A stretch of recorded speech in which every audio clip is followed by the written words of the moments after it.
মানুষের জীবন আমল দিয়ে গঠন হয়, আমল দিয়ে জীবন গড়ে, নইলে এই মাটির তৈরি দেহ জান্নাত আর জাহান্নামের কিছু দিয়ে তৈরি হয় নাই। আপনি ইচ্ছে করলে দেহটাকে জাহান্নামের জন্য উপযোগী করতে পারেন, ইচ্ছে করলে এই দেহটাকে জান্নাতের জন্য উপযোগী করতে পারেন। এটি আপনার ইখতিয়ারে আল্লাহ দিয়েছেন, আপনাকে বাধ্য করা হয় নাই যে সেজদা না দিলে ফেরেশতা এসে ঘাড়ের উপরে পিটাবে, সুদ ঘুষ জেনা করলে পরে ঠ্যাং পিটায় ভেঙে দেওয়া হবে না।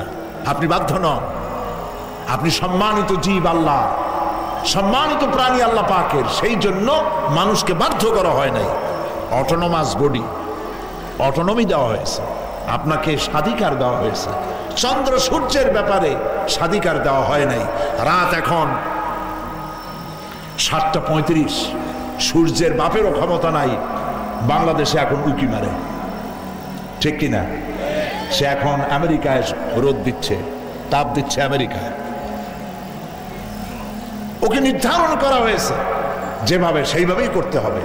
পানি বলেন, পাহাড় বলেন, পাখি বলেন, চন্দ্র বলেন, গ্রহ বলেন, নক্ষত্র বলেন, সব জিনিস বাই হুক অ্যান্ড ক্রুক আল্লাহর হুকুম মানতে বাধ্য। কোরআনে কারীমে আল্লাহ পাক বলেছেন, আফাগায়রা দীনিল্লাহি ইয়াবগুন ওয়ালাহু আসলামা মান ফিস সামাওয়াতি ওয়াল আরদি তাওআন ওয়া কারহা।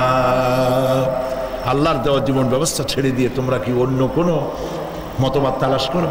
ওয়ালাহু আসলামা মান ফিস সামাওয়াতি ওয়াল আরদ, অথচ আকাশে যা আছে, জমিনে যা আছে, সব আনুগত্যের মস্তক আমার সামনে অবনত করে দিয়েছে। সুবহানাল্লাহ।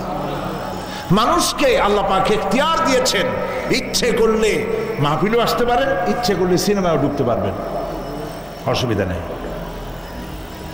অসুবিধার জন্য কিয়ামত, ওখানে হিসাব হবে। এখানে আপনি সূর্য চন্দ্র ফেরেশতারও কোনো মাজাল নাই, কোনো ইখতিয়ার নাই আল্লাহর হুকুমের বাইরে কিছু করে। আল্লাহ যা করতে বলেছেন তাই করতে হবে, এক চুলও নড়তে পারবে না। কিন্তু মানুষেরা করতে পারবে। মানুষ ইচ্ছে করলে নামাজ রোজা ছাড়তে পারে, ইচ্ছে করলে আল্লাহরে অমান্য করতে পারে। এইটা তার বিচারের জায়গা না, এটা হলো পরীক্ষার জায়গা। এটা কিসের জায়গা? পরীক্ষার জায়গা।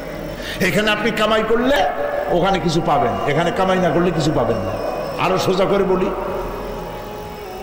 কোন কৃষক, যে কৃষক আষাঢ় মাসে শ্রাবণ মাসে জমিন চাষ করে না, পৌষ মাসে তার গোলায় ধান আসবে? কথা বোঝেন নাকি বোঝেন না? পৌষ মাসে গোলায় ধান আসবে? কোনো পাগলও বলবে না যে তুমি তো চাষই করো নাই, তুমি জমিনে, তোমার জমিনের ফসল তোমার ঘরে আসবে কেন? কাজী এই দুনিয়ায় পরীক্ষা দিলে এখানে রেজাল্ট হয়, এখানে কাজ লাগাইলে এখানে ফল দেয়। কিন্তু মানুষের জন্য আল্লাহ পাক যে আমল তৈরি করেছেন, পরীক্ষা নেবেন, সেই পরীক্ষার রেজাল্ট এখানে হবে না। পরীক্ষার রেজাল্ট আউট হবে কোথায়? আখিরাতে। বলেন সবাই, কোথায় হবে পরীক্ষার রেজাল্ট আউট হবে? কোথায়? আখিরাতে। এখানে আপনি যা কামাই করবেন এখানে রিটার্ন দেওয়া হবে না। এখানে যা কামাই করবেন সমস্ত কামাই 700 গুণ বর্ধিত আকারে কিয়ামতে আল্লাহ আপনার হাতে ধরাই দিবেন। আল্লাহর ওয়াদা কখনো মিথ্যা হয়? মিথ্যা হয় রাজনৈতিক দলের নেতারা, এই জাতীয় লোকেরা যারা মঞ্চে আসে আর বলে যে এবার আমাদের ভোট দেন, আমরা ক্ষমতায় যাইতে পারলে আপনারা না খাইয়া কেউ মরবেন না। কিন্তু কি খাইয়া মরবে তাও কয় না। সেদিন শুনলাম এই যে নির্বাচন এখন একটা চলতেছে, স্লোগান বাপ দাঁড়াইছে, ছেলে তো বলে রহিম ভাই আমার ভাই, তোমার ভাই, বাপের নাম রহিম। তারপরে শুনলাম বলতেছে বেগুন ভাইয়ের চরিত্র, আজকাল নাম রাখে তো আদর করে, বেগুন পটল, বেগুন ভাইয়ের চরিত্র ফুলের মতো পবিত্র। আমি আর একজনের পাশে থেকে কইল যে নামাজ পড়ে না, একক তো এমনই ফুলের মতো চরিত্র। তো দুনিয়ার ময়দানে আপনি যা কামাই করবেন এখানে রেজাল্ট আউট হবে, এখানে আপনি পাবেন ফল, এখানে পাবেন। যা করবেন এখানে গাছ লাগাবেন, ফল লাগাবেন, এখানে পাবেন। আর আল্লাহর জন্য যেটা করবেন সেটার ফল, সেটার রেজাল্ট কিয়ামতে বাইর হবে। সুবহানাল্লাহ। এখানে পরীক্ষা দেওয়া যদি কেউ ফেল করে ম্যাট্রিক পরীক্ষা দিয়ে ফেল করেছে, ফাজেল পরীক্ষা দিয়ে ফেল করেছে, আবার পরীক্ষা দিয়ে পাশ করার সুযোগ আছে, আবারও ফেল করেছে, আবারও পরীক্ষা দিয়ে পাশ করার সুযোগ আছে। 10 বার যদি ফেল করে আরো 10 বার পাশ পরীক্ষা দিয়ে পাশ করার সুযোগ আছে।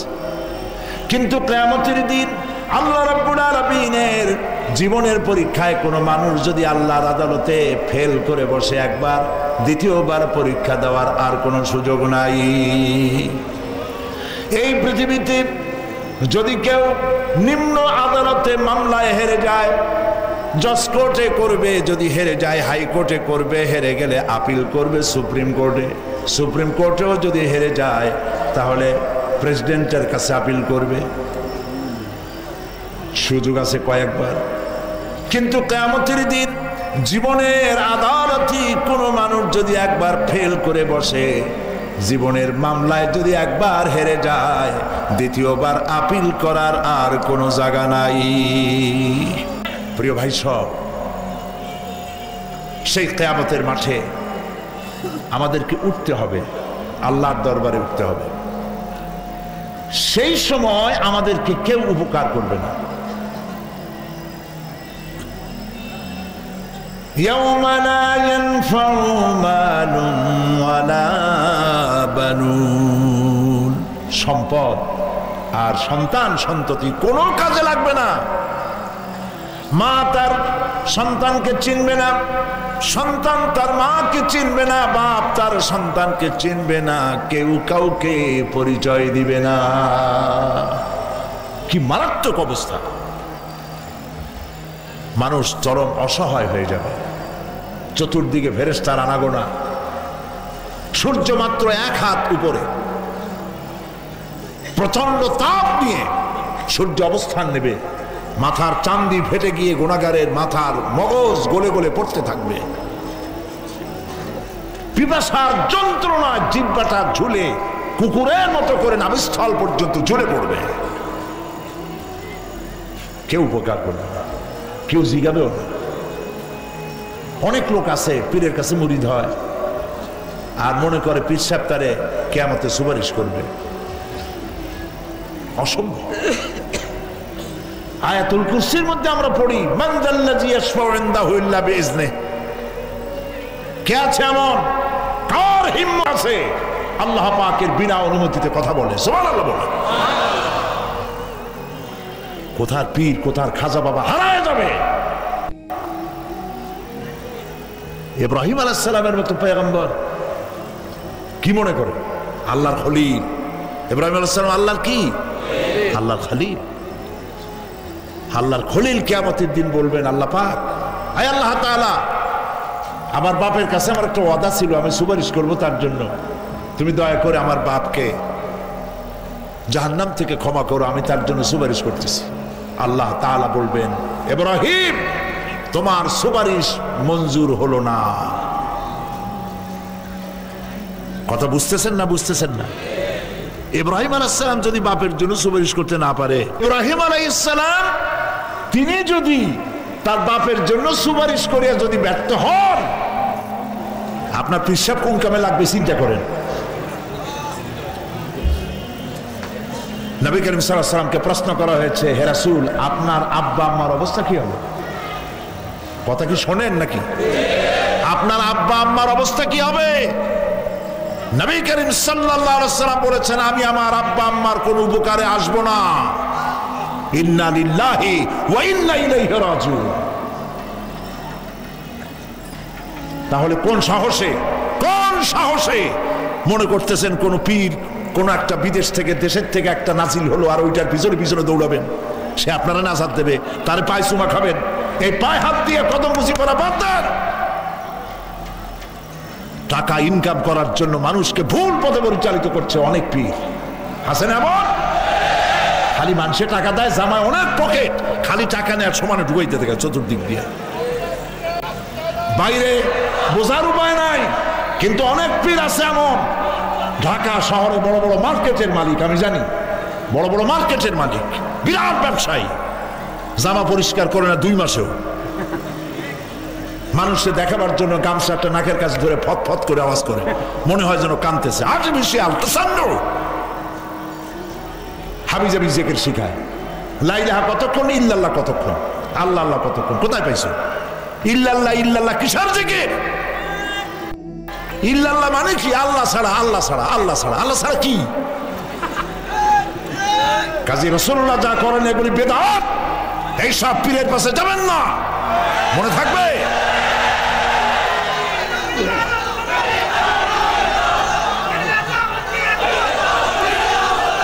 প্রিয় ভাই সব, কিয়ামতের দিন আপনার আমল, একমাত্র আমল আপনাকে বাঁচাইতে পারবে।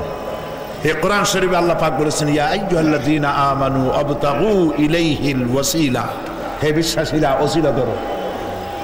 ধুরন্ধর এক শ্রেণীর লোকেরা এর অর্থ করেছে পীর ধরো। দুনিয়ার কোন তাফসীর, যত মুফাসসির পৃথিবীতে জন্মগ্রহণ করেছেন, কোন মুফাসসির এটা বলেন নাই আবতাগু ইলাইহিল ওয়াসিলার মানে হলো পীর ধরো। বরং সমস্ত তাফসীর মুহাক্কিকিন বলেছেন আবতাগু ইলাইহিল ওয়াসিলা আয় আমলে সালেহ, নেক আমলের ওসিলা ধরো। সুবহানাল্লাহ, নেক আমলের ওসিলা ধরো। প্রিয় ভাই সব, ধান্দাবাজি ছাড়তে হবে। এই পৃথিবীতে গণনা করলে 12 মাসে 1 বছর, 12 বছরে 1 যুগ, এরকম করে করে 50,000 বছর পৃথিবীতে গুনলে যত বড় লম্বা হয়, বিচারের দিনটা এত বড় লম্বা হবে। সবাই বলবে আদম আলাইহিস সালাম আমাদের জন্য একটু আল্লাহকে সুপারিশ করুন যেন তিনি আমাদের বিচারটা তাড়াতাড়ি করে দেন। তিনি বলবেন আমার পক্ষে সম্ভব নয়। আল্লাহ সামনে দাঁড়িয়ে কথা বলার আমার কোনো সাহস নাই, আমি পারবো না। নূহ আলাইহিস সালামের কাছে যাও। নূহ আলাইহিস সালাম বলবেন আমি পারবো না। মুসা আলাইহিস সালামের কাছে যাও। তিনি বলবেন আমি পারবো না। ইব্রাহিম আলাইহিস সালামের কাছে যাও। একজন আরেকজনের কাছে পাঠাবে।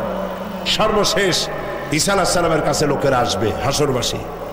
ঈসা আলাইহিস সালাম বলবেন আমি তো পারবোই না, কারণ পৃথিবীর শত শত কোটি নাসারারা আমাকে আল্লাহর ছেলে বলেছে, অথচ আমি তাদের তা বলতে বলি নাই। আমি নিজের ব্যাপারেই আজকে শঙ্কিত, আমারে তারা আল্লাহর ছেলে বলছে। আল্লাহ আজকে আমার সাথে কি ব্যবহার করবেন আমি তো জানি না। আমি নিজেই বিপদে আছি। তবে আমি তোমাদের ব্যাপারে একটা পরামর্শ দিতে পারবো। একজন ব্যক্তি আছে যার কাছে গেলে তিনি কথা বলতে পারবেন। তিনি বিশ্বনবী রাহমাতুল লিল আলামিন জনাব মুহাম্মদ রাসূলুল্লাহ সাল্লাল্লাহু আলাইহি ওয়াসাল্লাম। তার কাছে চলে যাও। হাসরবাসীরা তার কাছে চলে যাবেন। নবীজি সকলের কথা শুনে সিজদায় পড়ে কাঁদতে থাকবেন। তিনি বলবেন হাসরবাসীদের কাজ ষষ্ঠ করবেন। এই কাজ আমার কাজ, আমি বলবো আল্লাহ পাককে। তিনি সিজদায় কাঁদবেন। রব্বুল আলামিন প্রশ্ন করবেন, হে আমার রাসূল, আপনার তো আজকে কান্দার দিন না, আপনি কাঁদেন কেন? আমি আপনাকে মাকামে মাহমুদ দিয়েছি, কাউসারের মালিক বানাই দিয়েছি। আপনি জান্নাতে প্রবেশ করার আগে কেউ ভেস্টে যাইতে পারবে না, এই সম্মান দিয়েছি, কাঁদেন কেন? নবীজি বলেন, রব্বুল আলামিন যা তুমি আমার জন্য বরাদ্দ রেখেছো সব আমি পেয়েছি বা পাবো, আমি কান্দি আমার উম্মতের কি হবে? আল্লাহ রাব্বুল আলামিন তাকে পারমিশন দিবেন, আপনার নেককার জান্নাতি উম্মতগুলি আপনি বেছে নিন। নবী করিম সাল্লাল্লাহু আলাইহি ওয়াসাল্লাম পারমিশন পাবেন। আল্লাহর পারমিশন ব্যতি রেখে আল্লাহর দরবারে কথা উচ্চারণ করার ক্ষমতা কারো হবে না। সুবহানাল্লাহ। এই কথা ভাববার কোনো কারণ নাই। অমুক পীর সাহেবের অনেক মুরিদ আছে, সব মুরিদ টুরিদ নিয়ে নারায়ে তাকবীর জিন্দাবাদ, পীর সাহেব জিন্দাবাদ, এই সমস্ত বাদ বোধ কামে লাগবে না। ওয়া কুল্লুহুম ইয়াতিহি ইয়াউমাল কিয়ামতি ফারদা। কিয়ামতের দিন প্রত্যেককে একজন একজন করে আসতে হবে আল্লাহর দরবারে। আল্লাহ বলেছেন একজন একজন একজন, মিছিল করার উপায় নেই। আল্লাহ রাব্বুল আলামিনের দরবারে হাজির হয়ে যাবে সেই কঠিন হাসরের ময়দানে বাঁচার জন্য। নবীজি দোয়া শিখায় দিয়েছেন, দোয়া করো, আল্লাহুম্মা হাসিবনি হিসাবান ইয়াসীরা। পড়েন আমার সাথে, আল্লাহুম্মা হাসিবনি হিসাবান ইয়াসীরা, আল্লাহুম্মা হাসিবনি হিসাবান ইয়াসীরা। আয় আল্লাহ, তুমি আমার সহজ হিসাব নাও। নবী করিম সাল্লাল্লাহু আলাইহি ওয়াসাল্লাম নিজেই দোয়া করেছেন। চিন্তা করেন, আল্লাহ পাক নিজে, আল্লাহ তাআলা তিনি নিজে প্রশ্ন করবেন এবং পাপগুলি দেখাই দেবেন, এই সব পাপ করছো। মানুষ, আল্লাহর বান্দা ভয় চোটে কলজা গলা দিয়ে বেরিয়ে যেতে থাকবে, বেরিয়ে যেতে চাইবে, তার বাষ্পরুদ্ধ হয়ে আসবে, বলতে থাকবে, আল্লাহ আমি করে ফেলেছি, আমি মাপ চাই, তোমার কাছে ক্ষমা ভিক্ষা চাই।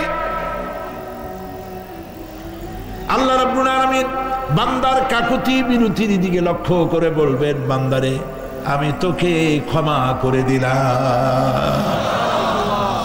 এটাই হলো হিসাব ইয়াসির, সহজ হিসাব।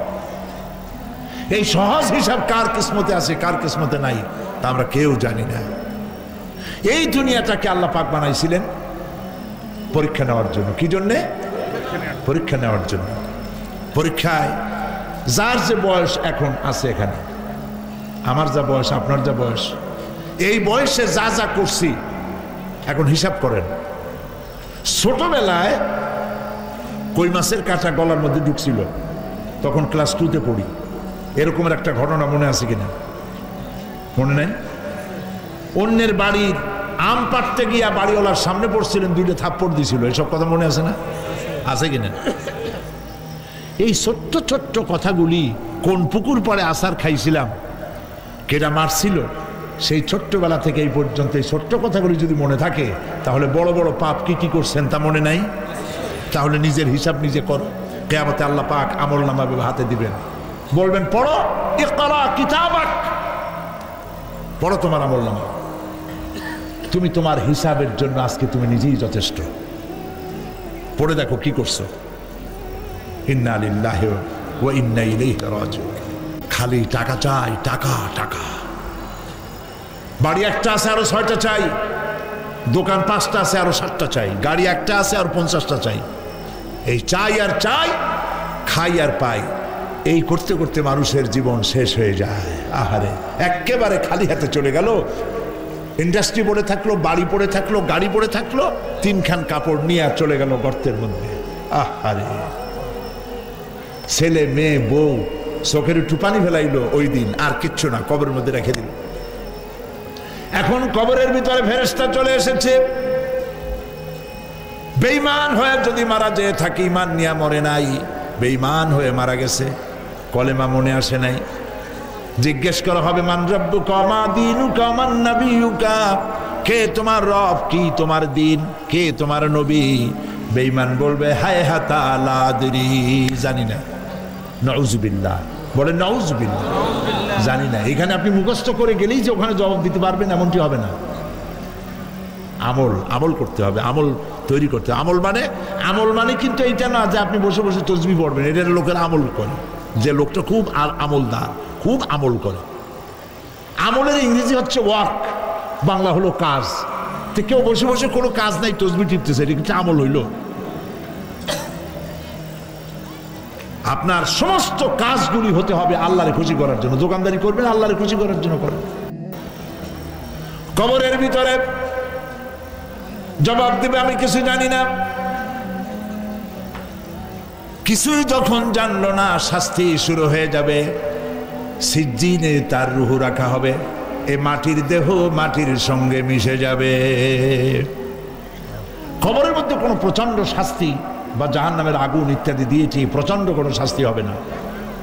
শাস্তি হবে কবর আযাব, আযাবুল কবর হক, আযাবে কবর হবে, তবে জাহান্নামের শাস্তি মতো হবে না। আসামি কনভিক্টেড না হওয়া পর্যন্ত, বিচার না হওয়া পর্যন্ত যেমন ফালায় রাখে জেলখানার কোনো রুমে বা হাজতখানায়, ওই রকম সিজ্জিন নামক একটা জায়গা আছে, ওইখানে রেখে দেবে। শাস্তি হবে কিসের উপরে? রুহের পরে। অনেকে মনে করে যে কবর হলো ওই শুধু মাটির মধ্যে ওইটা, কিন্তু এইটার নাম শুধু কবর না। মানুষের জীবনের 4টে স্তর। কয়টা স্তর? একটা হলো আলমে আরওয়াহ, আরেকটি হচ্ছে সাম অথবা আলমে আসবাব, আরেকটি হচ্ছে আলমে বারজাখ, আরেকটি হচ্ছে আলমে আখেরাত। কয়টা হলো? চারটা। আলমে আরওয়া রুহের জগৎ, যেখান থেকে আমরা আসছি। আর আলমে আজসাম বা আলমে আসবাব হলো বস্তু জগৎ, যেখানে আমরা আছি। এরপরে মৃত্যু থেকে শুরু করে কিয়ামতের দিন পর্যন্ত যে সময়টা, এই সময়টার নাম হলো আলমে বারজাখ। বারজাখ শব্দের অর্থ হলো জবনিকা, পর্দা, স্ক্রিন, একটা পর্দার আড়ালে নিয়ে যাওয়া হবে। এরপরে হবে আলমে আখিরাত, যেখানে জবাবদিহির জন্য সকলকে উঠতে হবে। শাস্তি হবে রুহের উপরে। এখন আপনি বলবেন যে রুহের শাস্তি হয় কেমনে? রুহ তো দেখা যায় না। রুহ কি দেখা যায়? রুহ সম্পর্কে প্রশ্ন করা হয়েছে, ওয়ায়াসআলুনাকা আনির রূহ কুলির রূহু মিন আমরি রাব্বি। নবী, আপনাকে প্রশ্ন করা হয় রূহ কি জিনিস, আপনি বলুন রূহ হচ্ছে আল্লাহ পাকের একটি অর্ডার। তো এই অর্ডার, একটি হুকুম, যার কোনো আকার নাই, এইটারে আল্লাহ শাস্তি কেমনে দেবে? এই শাস্তি আপনি এই দুনিয়ায় বুঝতে পারবেন। হঠাৎ করে আপনার গ্রেফতারি পরোয়ানা জারি হয়ে গেছে, তখন একটা টেনশন ক্রিয়েট করে। এই শাস্তিটা কোথায় হয়? বডির উপরে না রুহের উপরে? রুহের উপরে হয়। ঘুমায় আছেন, স্বপ্নে দেখতেছেন বাঘে তাড়াইতেছে, বউ কাছে শোয়া, পুলিশে তাড়াইতেছে, বাঘে তাড়াইতেছে, সাপে তাড়াইতেছে, ঘেমে ভয়, আপনি ভয়তে ঘেমে হার্টবিট এত বাড়ছে, ঘুমের থেকে জেগে বউরে ধমকাচ্ছেন যে আমারে বাঘে তাড়াইলো, তুমি একেবারে নাক ডেকে জন্মের মতো ঘুমাইতেছ। ঠিক কিনা? এই যে বাঘে তাড়াইলো, পুলিশে তাড়াইলো, সাপে তাড়াইলো, ঘুমের মধ্যে কষ্টে ঘাম বেরিয়ে গেল, এই শাস্তিটা কিছুর উপর হইল? রুহের উপরে। এটা আল্লাহ দেখাই দিলেন, মরার পরে এর থেকে মারাত্মক কঠিন শাস্তি রুহের উপরে হবে। তারপরে বডি বানানো হবে জাহান্নামে দেওয়ার জন্য। এগুলির ব্যাপারে আমি আলোচনা করেছিলাম চট্টগ্রামে বছর, সূরায়ে নাবার তাফসীর করেছিলাম। সূরায়ে নাবা, আম্মা ইয়াতাসাআলুন, 5 দিন তাফসীর করেছি। 31 জন হিন্দু খ্রিস্টান মুসলমান হয়ে গেছে এবার চট্টগ্রামে। নবী করিম সাল্লাল্লাহু আলাইহি ওয়াসাল্লাম বলেছেন, কেউ যদি দুনিয়ায় বেঁচে থাকা অবস্থায় কিয়ামতের দৃশ্য দেখতে চায়, সেজন্য সূরায়ে নাবা, সূরায়ে আত-তাকবীর, সূরায়ে নাজিআত, সূরায়ে আল ইনফিতার, এই সূরাগুলি যেন পড়ে, তাহলে দুনিয়ায় জীবিত থাকা অবস্থায় কিয়ামতের দৃশ্য দেখতে পারবে। কবরের ভিতরে প্রশ্ন হবে, কে তোমার রব? মুমিন ব্যক্তি বলবে, রব্বি আল্লাহ, আমার রব আল্লাহ। ওয়ামা দীনুকা, তোমার দিন কি? বলবে দীনুন আল ইসলাম। ওয়ামান নবিয়ুকা, তোমার নবীকে? ওই লোক বলবে, নবিয়ুনা মুহাম্মাদুর রাসূলুল্লাহ সাল্লাল্লাহু আলাইহি ওয়াসাল্লাম। হাদিসে এসেছে, ওই সময় নবীজির চেহারা মোবারক দেখানো হবে। প্রশ্ন করা হবে, মা কুনতা তাকুলু ফি হাদার রাজুল, এই লোক সম্পর্কে তোমার ধারণা কি? লোকটি বলবে, হাদা নবিয়ুনা মুহাম্মাদুর রাসূলুল্লাহ সাল্লাল্লাহু আলাইহি ওয়াসাল্লাম, ইনি তো আল্লাহর রাসূল, আমার নবী। সঙ্গে সঙ্গে গায়েব থেকে আওয়াজ হবে, ফাফরিশু বিল জান্নাতি ওয়ালবিসু বিল জান্নাহ। ও আমার ফেরেশতারা, আমার বান্দার জন্য জান্নাতের বিছানা কবরের মধ্যে বিছায় দাও, আর আমার বান্দাকে জান্নাতের পোশাক পরায়, জান্নাতের পোশাক পরায়, জান্নাতের বিছানা বিছায় দাও, আর তার কবরটাকে প্রশস্ত করো, ইলা মাদ্দা বাসারা, যদ্দূর তার চোখের দৃষ্টি যায় অদ্দূর বড় বানায় দাও কবর। ফেরেশতারা বলবেন, নোম কানাউমুল উরুস, দুলামিয়া যেমন বাসর সজ্জায় বউ নিয়া ঘুমায়, তুমি আরামে ঘুমায় থাকো, ইলা ইয়াউমিল কিয়ামা। ভাই সাহেব, এই পৃথিবীর সব ফাঁকিবাজি, মোহ, সব মোহ, স্ত্রী, পুত্র, পরিজন, মাল, ধন, কিচ্ছু না, কোনো দাম নাই। আল্লাহকে ভয় করুন, আল্লাহকে ভয় করে চলুন। ভয় তো করতে পারলাম না। এত বড় একটা রমজান মাস চলে গেল, রোজা আসছিল তাকওয়া সৃষ্টি করার জন্য, সারা জীবন রোজা রাখলাম, মুত্তাকি হইতে পারলাম না। এটা ঠিক কিনা বলুন? সারা জীবন রোজা রাখলাম, মুত্তাকি হইতে পারি নাই। এখনো মিথ্যা কথা বলি, ওজনে কম দেই, খাদ্যে ভেজাল দেই, কথা ঠিক কিনা? মিথ্যা কথা বলতেছেন। মিথ্যা কথা বলা কবিরা গুনাহ, মিথ্যা কথা বলা সমস্ত গুনার মা। কথায় কথায় মিথ্যা বলা হচ্ছে। দোকানদারি করতেছেন, কষ্ট করে মাল কিনছেন, লাভের জন্যই তো কিনছেন, মিথ্যা কম কেন? ওজনে কম দিচ্ছেন, ভেজাল দিতেছেন, ভেজাল দিয়া কম দিয়া কয় টাকা উপার্জন করবেন? আর কতগুলি খাইতে পারবেন আপনি? চাউলের মধ্যে তুষ দিলেন, কুড়া দিলেন, পাথর দিলেন। আহারে মুসলমান, কি কপাল পোড়া! ওজন দিতে গিয়া একটু খিস দিয়া ধরে যেদিকে পাথরটা, আর মালটা যেদিকে সেদিক টিটু নিচু করে দেয়। যে কেনে সে মনে করে মাশাআল্লাহ, লোকটা তো খুব ভালো, আবার তো বেশি দিছে। কিন্তু বাড়ি যেয়ে দেখবেন আপনারা 14 গ্রাম কম দিছে। ও 14 গ্রাম তো না, এখন তো গ্রাম বলে। আগে তো আমরা ছটাক মটক বলছি, এখন গ্রাম বলে সুবিধার জন্য। এগুলি কি আমি বানায় বলতেছি না? কথা ঠিক। লাভটা কি? কি লাভ?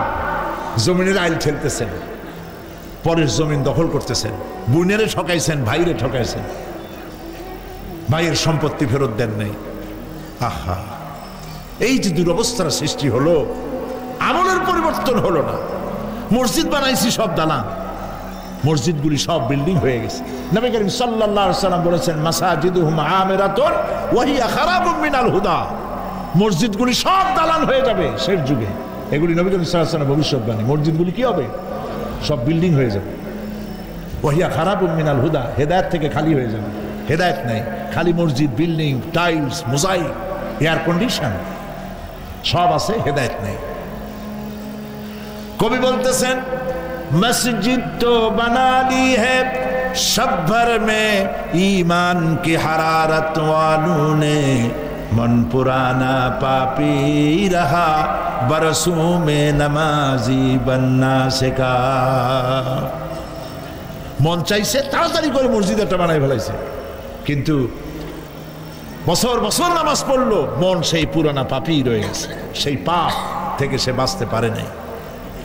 এই জন্য বিশ্বকবি ইকবাল বলেন, মসজিদ মে মরসিয়া খাহে কে নমাজি ন রহি, মসজিদ মে মরসিয়া খাহে কে নমাজি ন রহি, यानी वो साहिबे औसाफ हिजाजी न रही। মসজিদ আটকানতেছে, আমার সেই নামাজি কই? যেই নামাজিরা যখন নামাজ পড়তো, পাখি এসে মাথার উপরে বসতো, পাখিতে বুঝতে পারতো না যেটা মানুষ না গাছ। সুবহানাল্লাহ। আর এখন ইমাম যদি নামাজ পড়তে আত্মাহিত পড়তে দেরি করে, ধীরে ধীরে পড়তেছে, পিছন থেকে সিগন্যাল মারা শুরু করে, বেয়াদব। ইমাম যদি নামাজের মধ্যে, ইমামকে কখনো গলায় কাশি দিয়ে আপনি ডিকটেট করতে পারবেন না, বেয়াদবি, নামাজ নষ্ট হয়ে যাবে।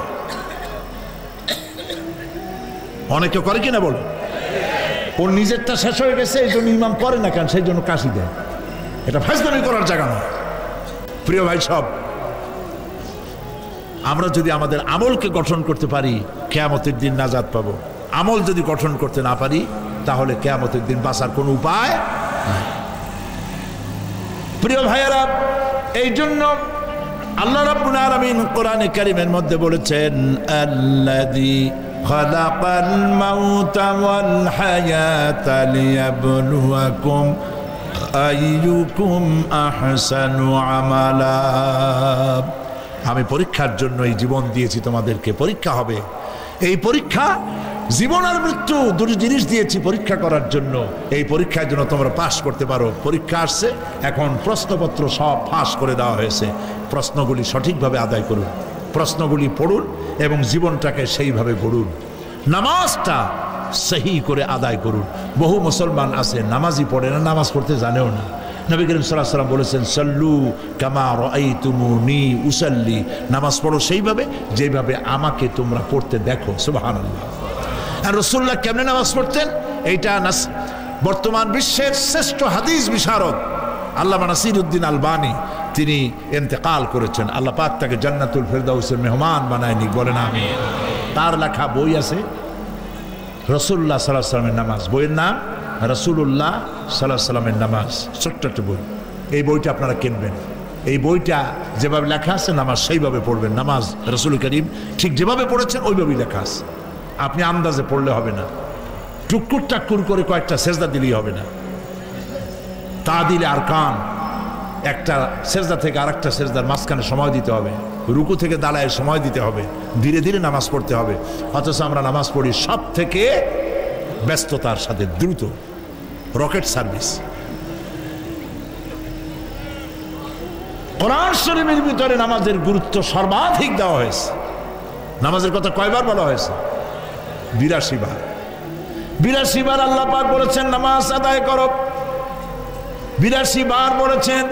আর নবীজি বলেছেন লা দীনা লিমান লা সালাতা লাহু, যার কাছে নামাজ নাই তার কাছে দিন বলে কোনো জিনিস নাই।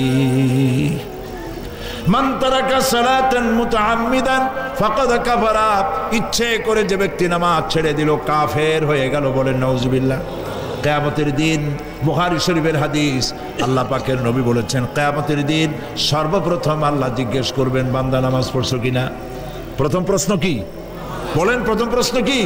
যার নামাজ কবুল তার সমস্ত নেক আমল মঞ্জুর, যার নামাজ কবুল হবে না কোনোটাই মঞ্জুর হবে না। কথা বুঝতে পেরেছেন? নামাজ সঠিকভাবে আদায় করতে হবে। নবী করিম সাল্লাল্লাহু আলাইহি সাল্লাম ইন্তেকালের 5 দিন আগে থেকে জ্বরাক্রান্ত হলেন, রোগাক্রান্ত হলেন, জ্বরে আর মাথার যন্ত্রণায় অস্থির হয়ে যেতে লাগলেন, বেহুশ হন আবার হুশ হন। যেদিন তিনি ইন্তেকাল করবেন তার আগের দিনেও তিনি জোহরের নামাজ পড়ার জন্য সাহাবীদের কাঁধের উপরে ভর দিয়ে নামাজ পড়তে গেছেন, পা উঁচু করে নিতে পারেন নাই, পা টেনে টেনে নিয়েছেন। তিনি সেখানে খুতবা দিলেন, বললেন ও আমার উম্মতেরা, এই পৃথিবীতে আল্লাহ রাব্বুল আলামিন তার এক বান্দাকে পৃথিবীর সব জাগতিক সম্পদ দিতে চেয়েছিলেন, কিন্তু সেই বান্দা সব জাগতিক সম্পদকে উপেক্ষা করে আল্লাহর সঙ্গে দিদার করা বেশি পছন্দ করেছেন। কেউ কিছুই বুঝলো না। হযরত আবু বকর রাদিয়াল্লাহু তাআলা আনহু খুব কাঁদতে লাগলেন। তিনি বুঝতে পেরেছেন যে এই পৃথিবীতে সমস্ত সম্পদ দিতে চেয়েছিলেন আল্লাহ যাকে, তার নাম বিশ্বনবী। তিনি সবগুলি উপেক্ষা করে আল্লাহর সঙ্গে দিদার করা বেশি পছন্দ করেছেন। আমরা অতি তাড়াতাড়ি নবীজি থেকে নবীর এতিম হয়ে যাব। পরের দিন ইশার নামাজের রক্ত হলো, আজান হয়ে গেল, মসজিদে মুসল্লিরা ভরে গেছে, সাহাবায়ে কেরাম সব এসে গেছেন। হুজুরের জন্য বহুক্ষণ অপেক্ষা করার পর হযরতে আবু বকর রাদিয়াল্লাহু তাআলা আনহু তিনি ইমামতির জায়গায় দাঁড়ায় গেছেন। নবীজি বেহুশ অবস্থায় ছিলেন ঘরের মধ্যে। হুশ আসার পর তিনি হযরত আয়েশাকে বললেন, আয়েশা, মসজিদে নববীতে এখন কি হতেছে? তিনি বললেন, নামাজ হচ্ছে, লোকেরা আপনার অপেক্ষা করেছে, কিন্তু আপনাকে না পাইয়া দীর্ঘক্ষণ অপেক্ষা করার পর আপনাকে না পেয়ে আমার বাবার ইমামতিতে তারা নামাজ পড়তেছে, কিন্তু মুসল্লিদের মধ্যে কান্নার রোল পড়ে গিয়েছে। তাদের ধারণা হয়েছে নবীজির জায়নামাজে যখন হযরত আবু বকর দাঁড়ায় গেছে, নবীজির পিছনে নামাজ পড়া আর আমাদের কিসমতে হবে না। নবীজি বলছেন, আয়েশা রে, মসজিদে নববীর দিকের দরজাটা খুলে দাও, আমি নামাজের দৃশ্য দেখতে চাই। দরজা খুলে দেওয়া হলো। নবীজি কোন রকম মাথা উঁচু করে মসজিদে নববীতে নামাজের দৃশ্য নিজে অবলোকন করে আবার শুয়ে পড়লেন। হযরত আয়েশা লক্ষ্য করে দেখেন নবীজির চোখের পানি দিয়ে কোনা দিয়া পানি বেয়ে বেয়ে পড়ছে। হযরত আয়েশা প্রশ্ন করলেন, ইয়া রাসূলুল্লাহ, নামাজের দৃশ্য দেখি কাঁদছেন কেন? হুজুর বলেন, আয়েশা রে, এটা কোনো দুঃখের পানি নয়, আমি কাঁদতেছি এই জন্যে, এই নামাজের জামাত কায়েমের জন্য তায়েফের ময়দানে অনেক রক্ত ঝরেছে, আবার উহুদের ময়দানে দান দান শহীদ হয়েছে, সাহাবায়ে কেরাম জীবন দিয়েছে। আজ আমি দেখতে পেলাম আমার উম্মতেরা জামাতে নামাজ পড়ছে। আমার ধারণা হলো ভবিষ্যতে কিয়ামত পর্যন্ত আমার উম্মতেরা এইভাবে জামাত বন্দী হয়ে নামাজ আদায় করবে।